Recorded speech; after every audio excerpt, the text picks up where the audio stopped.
कि चैप्टर 8 से लेकर 8 9 10 11 पूरी ताकत लगा दो, पूरी एनर्जी लगा दो, जितनी एनर्जी लगा सकते हो। ठीक है। जो चीज समझ में नहीं आती उसे वापस रिपीट करो, मुझसे नेक्स्ट क्लास में पूछो, लेकिन चैप्टर 8 9 10 11 केवल 4 चैप्टर हैं।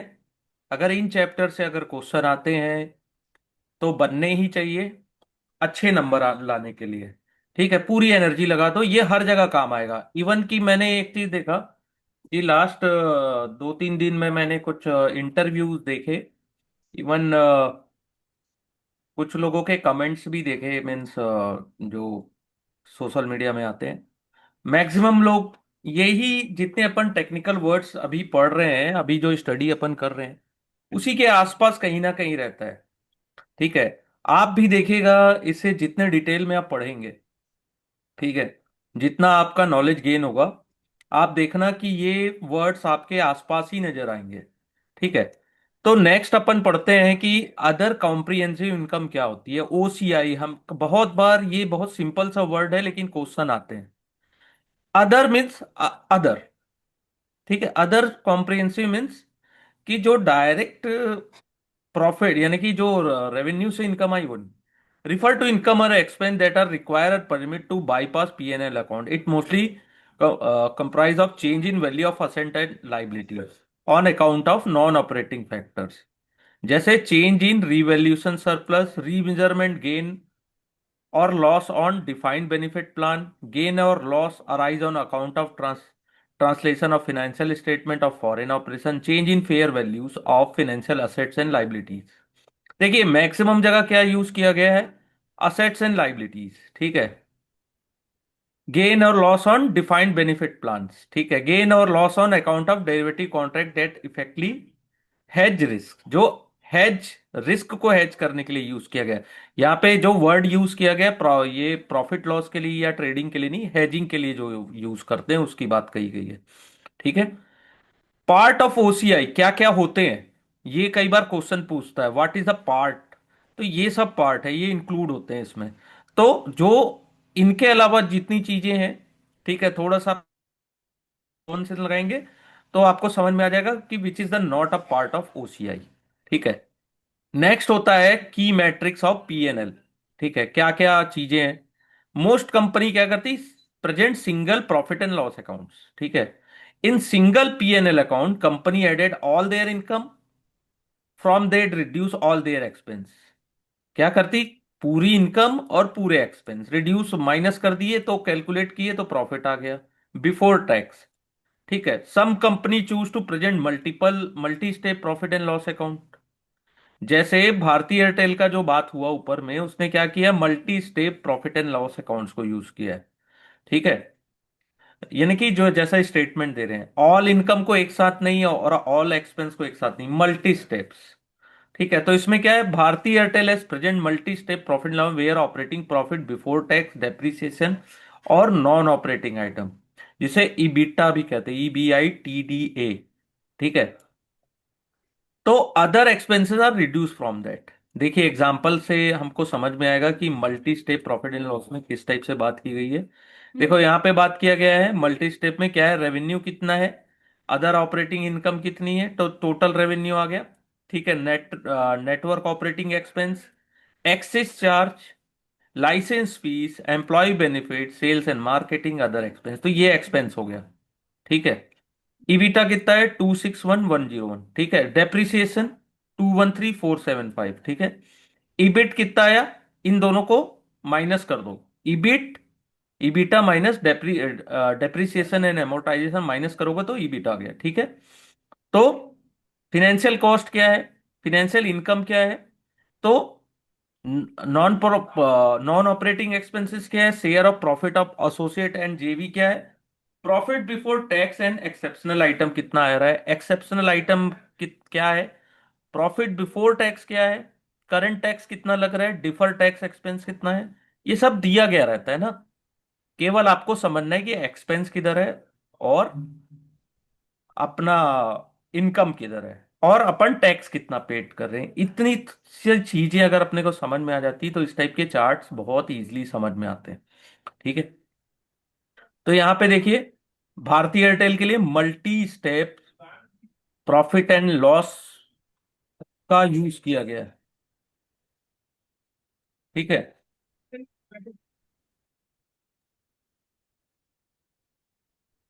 तो ग्रॉस देखिए, अब एक वर्ड आता है ग्रॉस प्रॉफिट। ठीक है, जैसे ये तो चार्ट में आपको दिया गया रहेगा, आपको ऐसा नहीं है ये सब निकालना है। इसी से को रिलेट कई बार क्वेश्चंस आते हैं। ठीक है। तो कई बार पूछता है ग्रॉस प्रॉफिट। तो ये कैसे होता है? It is calculated by reducing the cost of goods sold from revenue. It is suitable metric for manufacturing business. तो ये पॉइंट समझ में है कि ग्रॉस प्रॉफिट कहाँ पे सुटेबल मैट्रिक्स है? मैन्युफैक्चरिंग बिजनेस में। It refer to the surplus that company can use to meet its fixed expense. In case Indian company, they do not disclose direct cost separately. It is not possible to calculate this metric. Gross profit कितना है? ठीक है। ईबीटा, ईबीटा कहाँ पे use होता है? Net profit of a company is affected by interest income. तो interest आपको पेड करना होता है, depreciation and amortization। Interest income क्या होता है? Interest expense is driven by the funding choice of company, while depreciation and amortization are driven by accounting choice in term of methodology and estimate of useful life। ठीक है, ये दो words अपन ने पढ़ा था डिटेल में। कंपनी में also earn certain investment income और other non operating income which are again driven by choice of treasury management. ठीक है। All this item affect a proper comparison of operating performance between two companies। ठीक है। और इसमें tax भी होता है। This item also cost tax impact. Analyst prefer to computed adjusted EBITDA which is computed without taking any of those line. ठीक है। EBITDA क्या होता है? Also serve as proxy of cash profit earning by operation. ठीक है। तो EBITDA में क्या होता है? Earning before interest, tax, depreciation and amortisation. अब देखो, यहां से क्वेश्चन आएगा ही आएगा। 100% चांस होते हैं कि यहां से क्वेश्चन कई बार पूछे जाते हैं। इबीटा नहीं पूछा जाएगा, इबीटा तो इबिट पूछा जाएगा। इबिट क्या है? इबीटा यूजफुल मैट्रिक्स है, लेकिन ये क्या कर रहा है कि टोटली ओमिट कर दे रहा है फैक्टर लाइक कैपिटल एक्सपेंडिचर्स। ठीक है। Some capital expenditure are recurring in natures. ठीक है। जैसे आपने कंप्यूटर को परचेस किया, and other asset with short self life, जिसकी लाइफ छोटी होती है। ठीक है। तो इनको अगर इग्नोर करोगे तो मिसलीडिंग रिजल्ट आएगा। देयरफॉर अपने को क्या करना होता है? Analyst compute EBIT. ठीक है। Which take into the consideration depreciation amortisation as expense. ये वर्ड, ये लाइन याद रखिएगा, इससे क्वेश्चंस आते हैं। ईबिट में क्या चीज को कंसीडर करता है? डेप्रिसिएशन एंड एमोर्टाइजेशन को एज अ एक्सपेंस। ठीक है। Most analyst also refer to EBIT as operating profit. ठीक है। यहां पे क्या बोला था? ईबिटा को कैसे रिफर किया गया था? अ, एक सेकेंड। ईबिट में क्या किया गया था? यहां पे क्या किया गया था? ऑपरेटिंग प्रॉफिट ना। यहां पे क्या वर्ड यूज हुआ था? एक्सपेंस।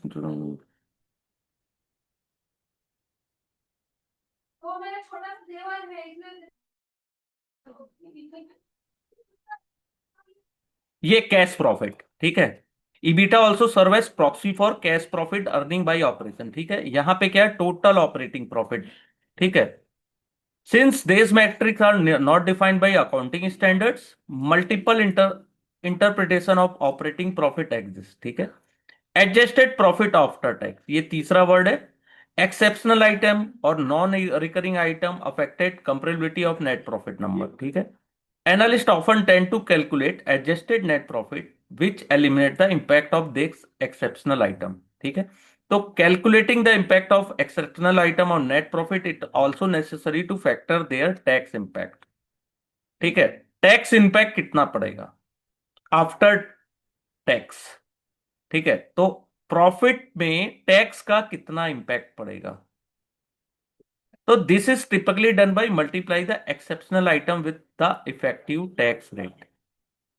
ठीक है। कितना टैक्स रेट है उसके अकॉर्डिंग। जैसे एक एग्जांपल देखा जाएगा कि Adjusted profit calculation may involve some arbitrary adjustment that require a analyst judgment as all necessary number may not be available.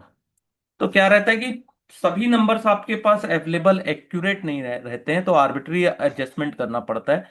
Effective rate for Bharti Airtel for 2019 is meaningless. ठीक है. क्यों? क्योंकि कंपनी ने लॉस होने के बाद भी बहुत सारा टैक्स पेड किया, ह्यूज टैक्स. ठीक है. तो under this circumstance analyst may have to take a judgement call to how to factor in tax impact. ठीक है. तो यहां पे आप देखना कि टैक्स लॉस होने के बाद भी, ठीक है, लॉस होने के बाद भी टैक्स बहुत बड़े अमाउंट में पेड किया गया है. ठीक है. नेक्स्ट जो होता है statement of change in share holder equities, ये क्वेश्चन यहां से भी आ सकता है. ठीक है. तो IND AS 1 require company to present a statement of change in shareholder equity to show the impact of various type of transaction on various component of shareholder equities. ठीक है. शेयर होल्डर की इक्विटीज में क्या changes हुए हैं, कितने types के जो ट्रांजेक्शन होते हैं वो किए गए हैं. ठीक है. जैसे यहाँ पे the following exhibit show statement prescribe by Bharti Airtel, तो भारती एयरटेल का जो है उसमें क्या दिया गया है इसको देखते हैं अपन. ये इस टाइप से ऐसा घुमा के दिया है. इसको एक काम करता हूँ. अब ठीक है, ये दिया गया है. ठीक है. इसको आप एक बार देखिएगा. लेकिन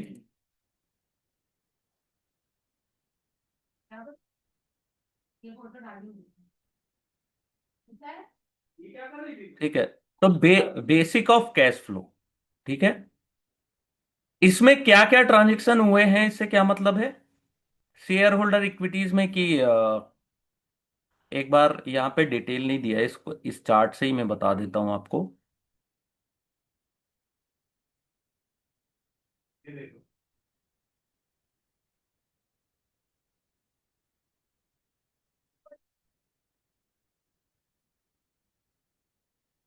ये स्टेटमेंट है टोटल. एक मिनट, थोड़ा सा और इसको पढ़ाना. Transaction with owner of equity total component, ये थोड़ा सा क्लियर नहीं. इनकम एंड लॉसेस तो, और purchase of treasury shares, transaction with NACI, dividend कितना पेड किया गया है, dividend including tax to NCI, dividend including tax to company share holders. ठीक है. क्रिएशन ऑफ डिवेंचर, ये सब चीजें जो है, और issue of equity shares, employee share ESOPs option, purchase of treasury shares. ठीक है. Exercise of share options, transaction with NCIs, business combination, dividend. तो इसमें जो कॉर्पोरेट एक्शंस जो अपन पढ़ते हैं ना, वो क्या क्या लिए गए क्या नहीं लिए गए उसकी डिटेल है. ठीक है. तो ये भी बहुत इंपॉर्टेंट होता है. ठीक है. लेकिन इससे इस टाइप के क्वेश्चंस नहीं आते हैं जनरली. ठीक है. केवल ये पूछा जाता है, एक मिनट बता रहा हूं.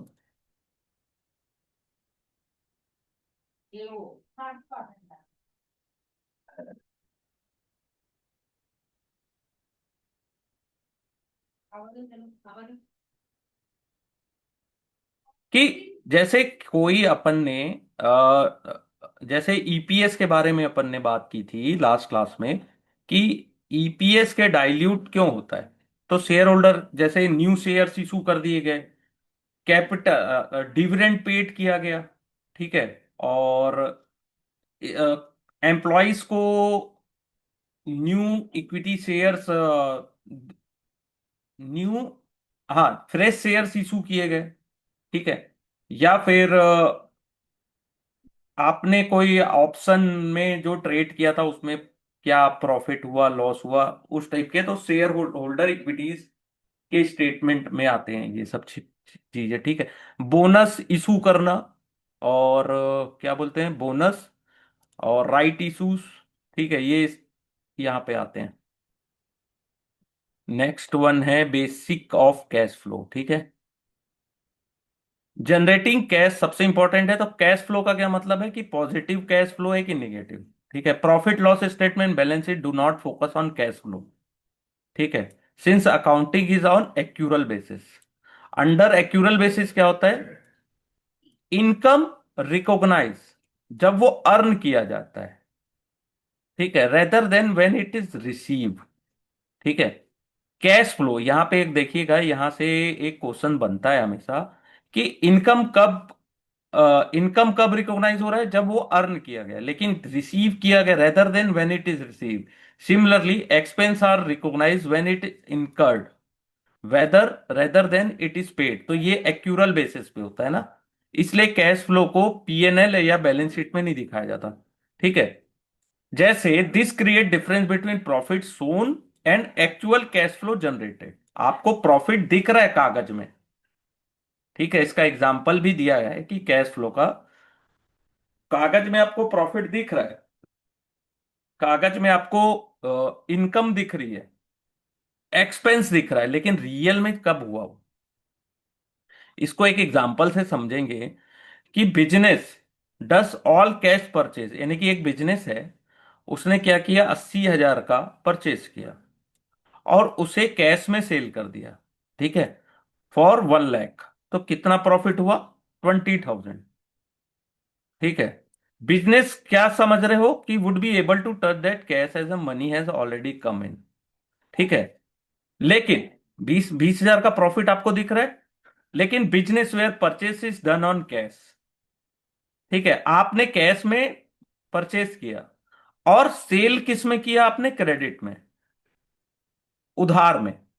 आपको प्रॉफिट एंड लॉस स्टेटमेंट में आप प्रॉफिट शो कर रहे हो 20,000 का, लेकिन अभी एग्जैक्टली exactly तो आपके पास पैसे नहीं है, आपने 80,000 का कैश में लिया और 1 लाख में उसको कैश में सेल सेल किया, तब आपको 20,000 का प्रॉफिट है। लेकिन सेम चीज आपने कैश में परचेज किया लेकिन क्रेडिट उधार में सेल कर दिया, तो वो प्रॉफिट तो आपको दिख रहा है, लेकिन रियल में आपको अभी वो पैसे नहीं मिले हैं। ठीक है, जब तक बिजनेस अपने ड्यू कलेक्ट नहीं कर लेता कस्टमर से। मान लो कि कस्टमर ने आपको 1 लाख रुपए तो छोड़ो, आपको जो पैसे देने थे वही नहीं दिए, तो क्या हो सकता है यहाँ पे? आपको लॉस भी हो सकता है और आपकी कैपिटल भी पूरी जा सकती है। ठीक है, so along with PNL and balance sheet, ठीक है, cash flow generated by business also need to be assessed.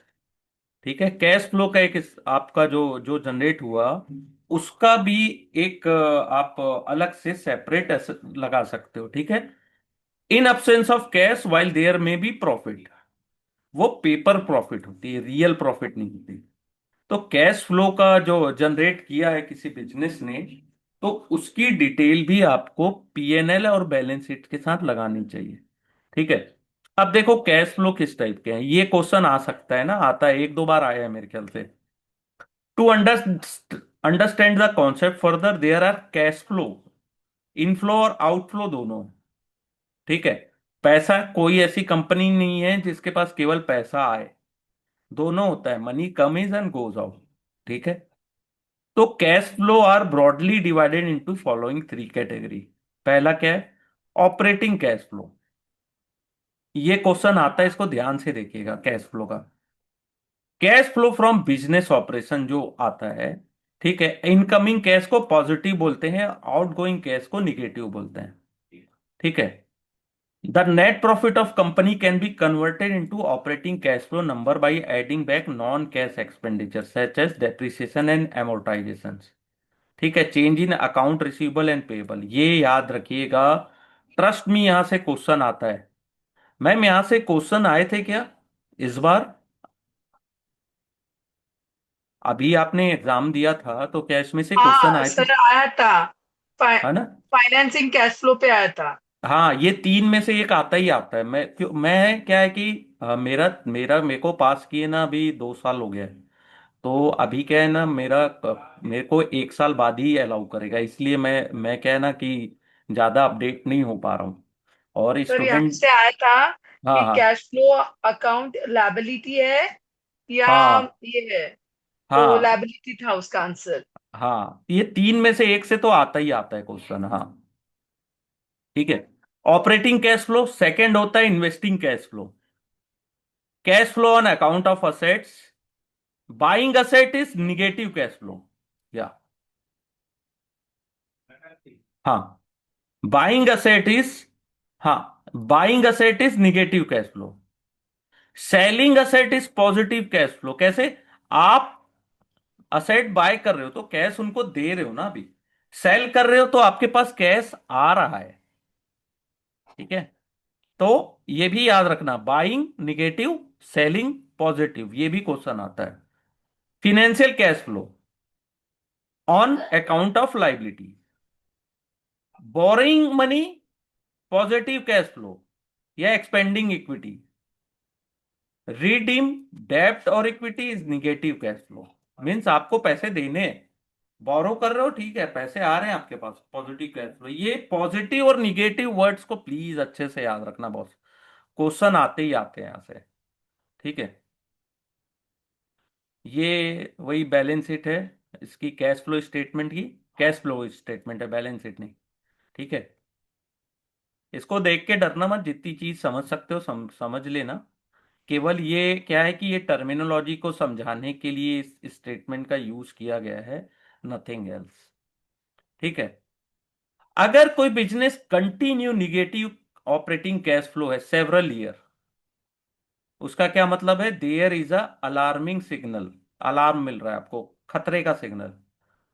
ठीक है, a business which is running negative operating cash flow would be need continuous dose of stimulus in term of cash to keep going. क्या है बोलने का मतलब, क्या है? Yes, oh very good sir, very good. देखो, ओके, वैल्यूएशन पार्ट आएंगे अभी। ठीक है, तो देखो, कोई भी अगर बिजनेस है, अगर कैश फ्लो उसका जनरेट हो रहा है निगेटिव में कंटिन्यूअस 3 4 5 साल से, तो उनको भी अपना बिजनेस चलाने के लिए पैसे की जरूरत होती है। ठीक है, तो क्या करते हैं, या तो वो और लोन लेंगे, और नहीं ले पाए तो खत्म। देखो, जैसे किंगफिशर एयरलाइंस की यहाँ पे बात की गई है, तो उसका net profit before tax, profit तो छोड़ दो, माइनस में था। Net cash from operating minus, यहां भी माइनस। ठीक है, 2009 से देख लो इसको, दोनों माइनस, ये माइनस, माइनस, माइनस, और ये माइनस। ठीक है, तो सबसे बड़ा सिग्नल है, अगर आप केवल कैश फ्लो के स्टेटमेंट को भी चेक कर लेते हो, वहां पे निगेटिव आ रहा है, इसका यह मतलब है कि कंपनी अपना, कंपनी यानी कि कैश फ्लो ही जनरेट नहीं कर पा रही। ठीक है, पैसे ही नहीं आ रहे कंपनीज के पास। ठीक है,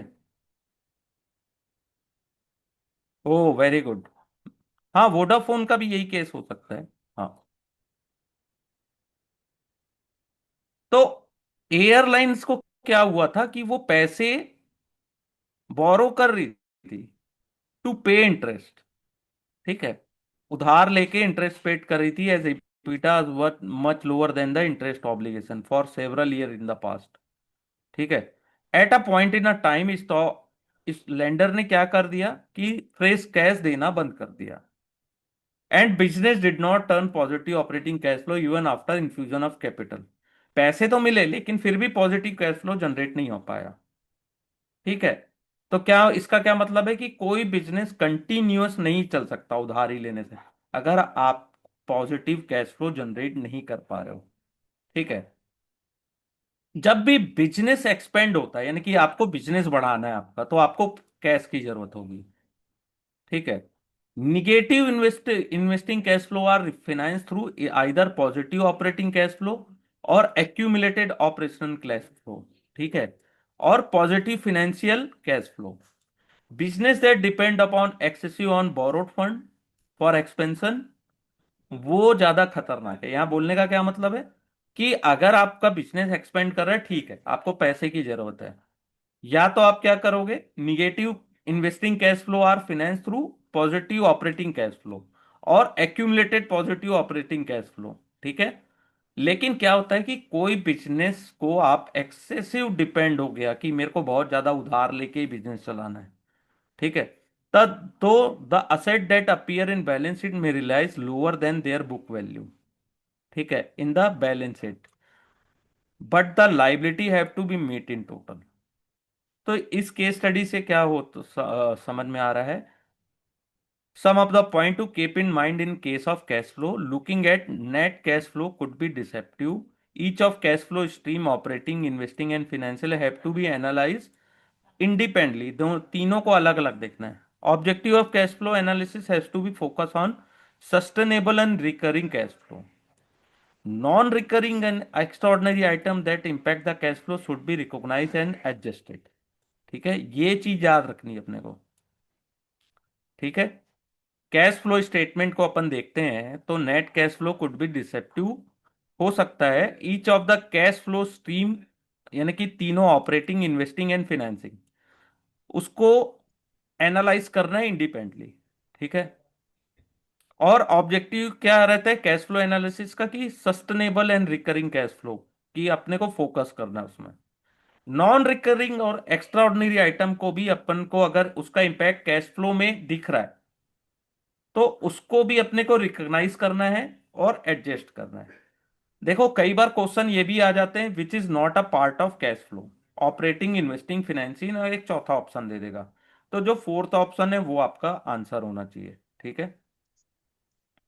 नेक्स्ट होता है नोट टू अकाउंट। ठीक है। चार टाइप के स्टेटमेंट अपन ने देख लिए, लेकिन also have to give detail note specify their accounting policies and providing detail of information contain in four statement. तो सिग्निफिकेंट अकाउंटिंग पॉलिसीज आप फॉलो कर रहे हो कि नहीं। There are multiple way to account for item. ठीक है। It is critical for analyst to know what methodology company has to adopt to account for item. क्या मेथोडोलॉजी आप यूज कर रहे हो फॉर स्ट्रेट डेप्रिसिएशन, और कंपनी में choose between straight line method for depreciation और write down method of depreciation. ठीक है। तो जैसे एक एग्जांपल के तौर पे बताया कि डेप्रिसिएशन आप यूज कर रहे हो तो स्ट्रेट लाइन मेथड यूज कर रहे हो कि written down value method of depreciation use कर रहे हो। Accounting policy of the company as defined in annual report would be define how the item is treated by the company. ठीक है। Accounting policies में वो सब चीजें मेंशन रहती है। ठीक है। तो इन सॉरी सर। यस यस, यहां से सॉरी भी आया सॉरी। था क्वेश्चन। नहीं नहीं, मुझे डाउट हो गया अभी सर। हाँ हाँ मीन्स अकाउंटिंग, इसमें दो में इस अकाउंटिंग में दो उन्होंने दिया है, एक हाँ स्ट्रेट लाइन मेथड, ये रिटर्न डाउन मेथड। ये तो हाँ बस ऐसे मीन्स उन्होंने दो टाइप बता दिए ना, इसकी हाँ। डिटेलिंग में जाने की कोई जरूरत नहीं है ना अपने को। नहीं नहीं नहीं, नहीं है। हाँ, इसका ठीक। और कुछ सम्स का कुछ रिलेशन नहीं है। नहीं नहीं नहीं। ये बस इसका एक दो टाइप है, ए बी हाँ हाँ हाँ, सी नहीं, एक ऐसे। एक समझाया गया है कि आप अकाउंटिंग पॉलिसी जो यूज कर रहे हो उसमें आप हम्म। डेप्रिसिएशन का कौन सा मेथड यूज कर रहे हो, स्ट्रेट लाइन या रिटर्न डाउन। इसका थोड़ा सा डिटेल और है, थोड़ा सा डिटेल और है, कई बार आ जाता है क्वेश्चन। दोनों मेथड के नाम से आता है कि डेप्रिसिएशन में कौन सा मेथड, स्ट्रेट लाइन में क्या होता है और रिटर्न डाउन में क्या होता है। थोड़ा सा मैं डिटेल में आपको बताऊंगा इसके बारे में। कई बार क्वेश्चन आते हैं थोड़े बहुत। ठीक है। जब किस्मत बहुत खराब होगी ना तो इस टाइप के क्वेश्चन भी आएंगे। ठीक है। तो accounting policy are the way company account for various item in profit and loss statement and balance sheet. Accounting policy important है for analyst to understand there are different way of accounting for single item. क्या है कि एक single item को accounting करने के बहुत सारे रास्ते हैं। एनालिस्ट को पता करना है कि पर्टिकुलर बिजनेस कैसा ट्रीट कर रहा है, how a particular business is treating that item. और कंपनी को हमेशा require, also require to mention clearly अगर उन्होंने कोई अकाउंटिंग पॉलिसीज को चेंज किया है in comparison to previous year. ठीक है। कई बार क्या होता है अकाउंटिंग पॉलिसीज कंपनी चेंज कर देती है और कोई कंपनी कंटिन्यूअसली चेंज कर रही है अकाउंटिंग पॉलिसीज। ठीक है।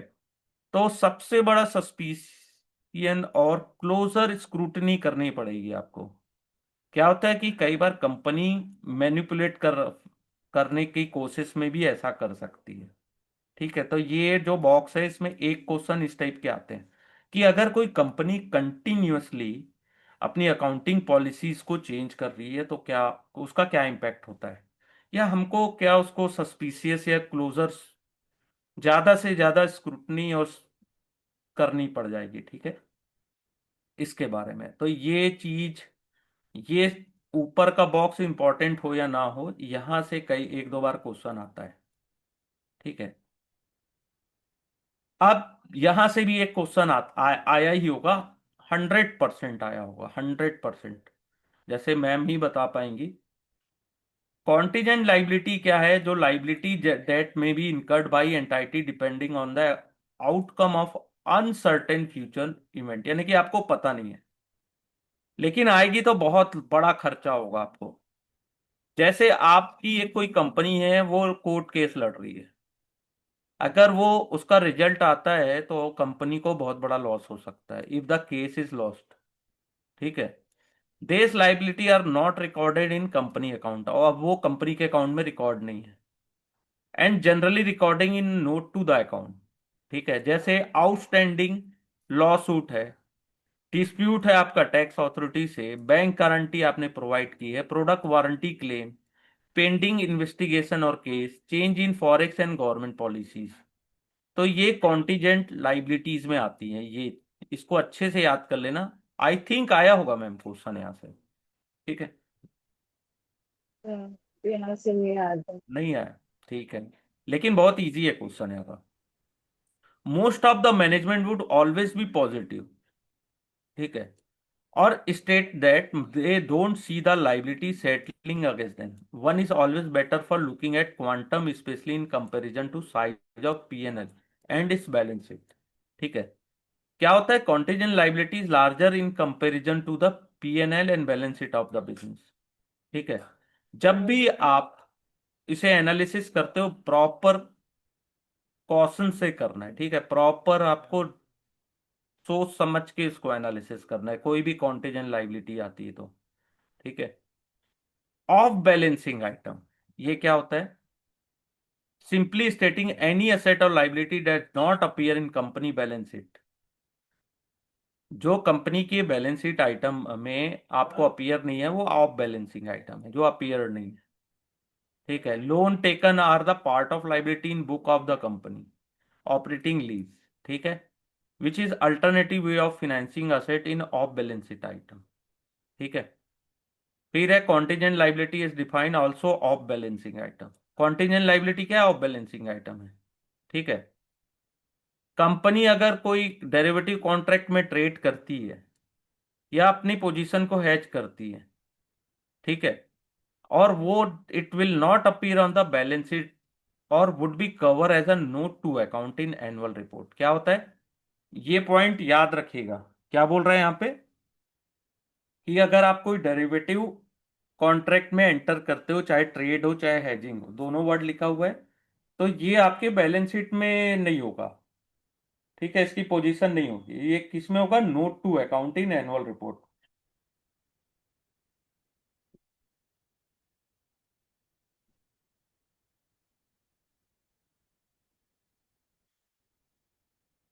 तो कई बार क्या होता है कि बहुत सारे बिजनेस, ठीक है, has been threatened by derivative transaction. It is also critical for analysts to analyze all the off balance sheet item in great detail. तो कुल समझ लो कि एनालिस्ट को ऐसा कोई काम नहीं है जो नहीं करना, उसको हर काम करने हैं। उसको उसको profit and loss, balance sheet, ठीक है, आपको फिनेंशियल स्टेटमेंट, अभी cash flow statement, balance sheet item, of balance sheet, continent liability, सभी चीजें देखनी है। तो रिस्क, जो क्या बोलते हैं उसको, रिसर्च एनालिस्ट का बनना कोई यानी कि कोई ऐसा नहीं है कि अ, छोटा काम है, बहुत सारी डिटेल में एनालिसिस करना पड़ता है, जैसे सीबीआई या सीआईडी करती है, ठीक है। तो देख लो, यहां भी लिखा है कि बैलेंस शीट आइटम को भी ग्रेट डिटेल में एनालिस्ट को एनालाइज करना है, ठीक है। While positive surprise in term of off balance sheet are fine, negative one are the risk. तो सभी को पता है कि निगेटिव है तो रिस्क तो होगा ही, ठीक है। अब कुछ दिया हुआ है important point to keep in mind while looking at financials, ठीक है। क्या लिखा है? Financial statement analysis can be intimidating the terminology are not known, ठीक है, अगर आपको नहीं पता है। However, the same number become adjective if language is understood. Simple एक लाइन में जो चैप्टर 8 की भाषा लिखी गई है कि आपको स्टेटमेंट एनालिसिस थोड़ी सी डिफिकल्ट लग सकती है अगर आपको टर्मिनोलॉजी नहीं पता है, लेकिन आपको पता है तो बहुत मजा आता है एनालिसिस करने में फाइनेंशियल स्टेटमेंट को। ठीक है। Number can be made to look good by making assumption और बाय क्रिएटिंग अकाउंटिंग। ठीक है। Qualification of auditor is in note to account are very useful part of annual report. अगर आप क्वालिफिकेशन देखते हो और नाम भी देखते हो कि हाँ कौन से ऑडिटर ने किया है, तो भी तो बहुत इंपॉर्टेंट है ना।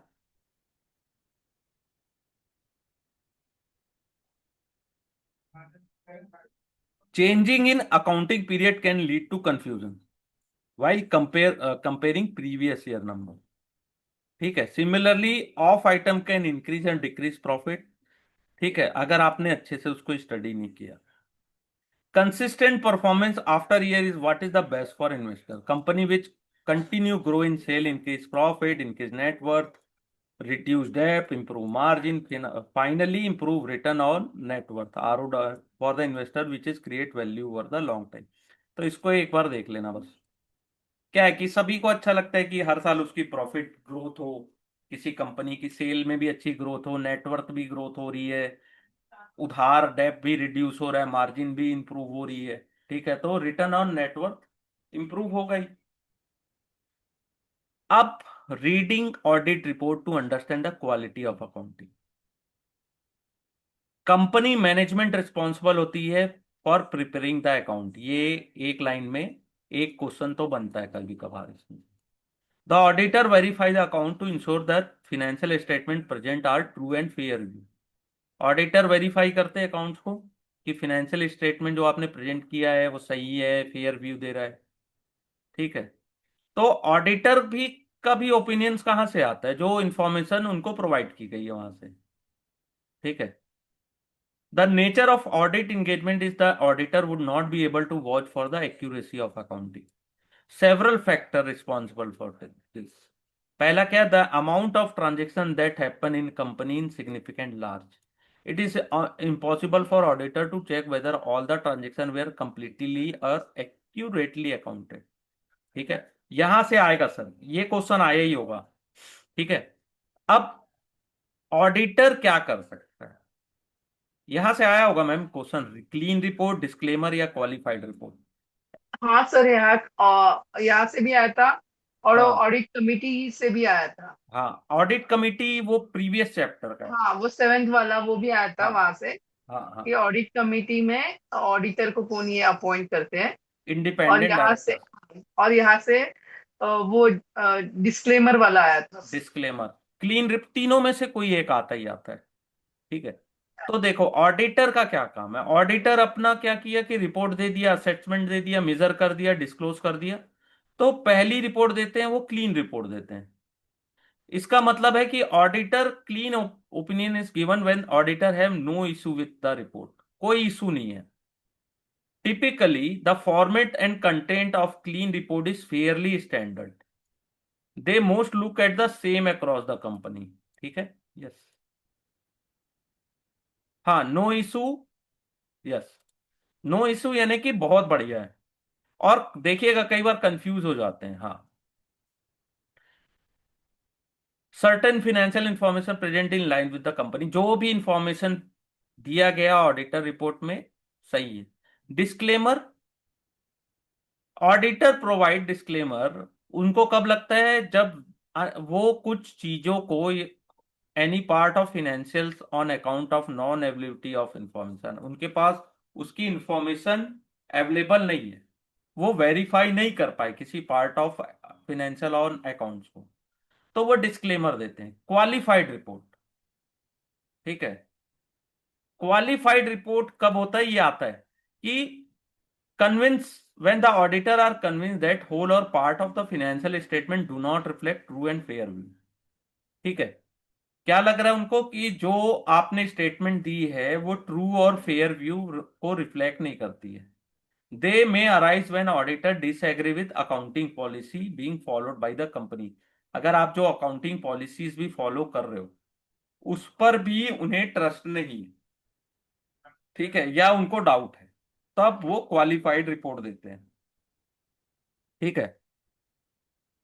In case of disclaimer of opinion or qualified report, auditor would elaborate on the reason for providing such a report. Auditor elaborate भी करते हैं on the reason for the providing such report. While reading the financial statement, analysts should go through auditor report to check whether auditor have to have any reservations. तो इसमें भी ये check करते हैं। ठीक है, फिर से वही एनालिस्ट वाली बात की, एनालिस्ट को गो थ्रू करना है ऑडिटर रिपोर्ट्स को भी। ठीक है। तो हर जगह तो एनालिस्ट का ही काम है, हर चीज उसको स्टडी करनी, उसको यानी कि क्या बोलते हैं, उसको ऑलराउंडर रहना है। ठीक है। तो इसको अच्छे से रीड करिएगा। ट्रस्ट में बहुत मजेदार चैप्टर है।